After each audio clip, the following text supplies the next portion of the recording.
Toekomst dorpskermissen onzeker. Schadevergoeding voor de Heesakker.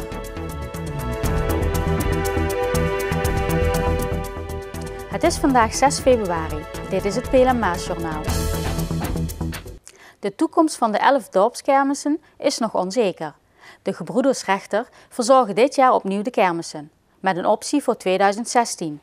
Maar of dat doorgaat, is nog de vraag.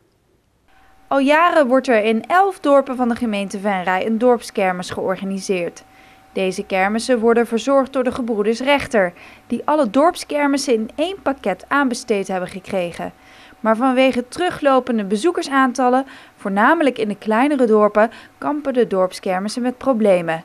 Reden voor de dorpsraden en gemeenten om het bestaansrecht ter discussie te stellen.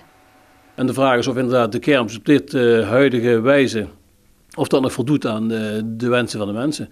Van de andere kant, dit is ook een mooie traditie die al jarenlang, inderdaad tientallen, misschien wel 100 jaar al leeft. En het is ook de kapstok waar het dorpsfeest aan opgehangen wordt. Dus dat is heel belangrijk. En wat zouden dan, stel dat het in enkele dorpen gaat verdwijnen, wat zouden dan alternatieven zijn? Ja, dorpen organiseren nu al een aantal zaken rondom die kermis. Dus dat kan uitgebreid worden. Dan moet je denken aan een dorpsbarbecue of kinderspelen, andere evenementen die er rondom opgebouwd worden. Misschien een tentfeest zoals we dat vroeger op veel plaatsen kenden. Dus een dorp zou daar zelf een alternatief voor kunnen zoeken. Welk dorp voor een alternatief zou willen gaan is nog niet duidelijk. Wel is afgesproken dat de dorpen voor een nieuwe activiteit ondersteund worden door de gemeente.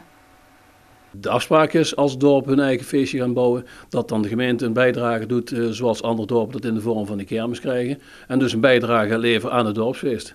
Aankomende tijd gaan de dorpsraden in gesprek met de bewoners over of er nog behoefte is aan een kermis of wat een betere invulling zou kunnen zijn.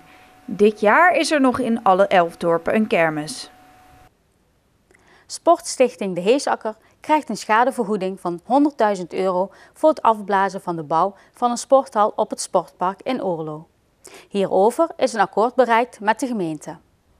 Begin november besloot de gemeenteraad het raadsbesluit van een jaar eerder terug te draaien. De oppositiepartijen kregen steun van coalitiegenoot D66. Omdat de gemeente nu eenzijdig de overeenkomst opzegt, is een schadeclaim op zijn plaats, vindt burgemeester Hans Gielissen. Volgens hem is het gebruikelijk dat het om 10% van de aanneemsom gaat. Daarnaast krijgt de sportstichting een vergoeding van €12.600 voor de gemaakte kosten. Afgesproken is dat de Heesakker het bedrag van 1 ton binnen 2 jaar besteedt. Tot zover dit PLM Maasjournaal. Deze uitzending wordt herhaald tot en met zaterdag 6 uur 's avonds. Om 7 uur is een nieuwe uitzending van Venray van Toen. Weer of geen weer, bij ons is het altijd vakantieweer. Vannacht zal het met min 6 graden matig gaan vriezen. De ochtend begint zonnig, maar de bewolking zal dit gedurende de dag overnemen. Er is kans op een kleine bui en het wordt circa 3 graden. In de nacht van zaterdag op zondag blijft de temperatuur boven 0. Overdag is het droog en zo'n 6 graden. Ik wens u een fijn weekend en tot maandag.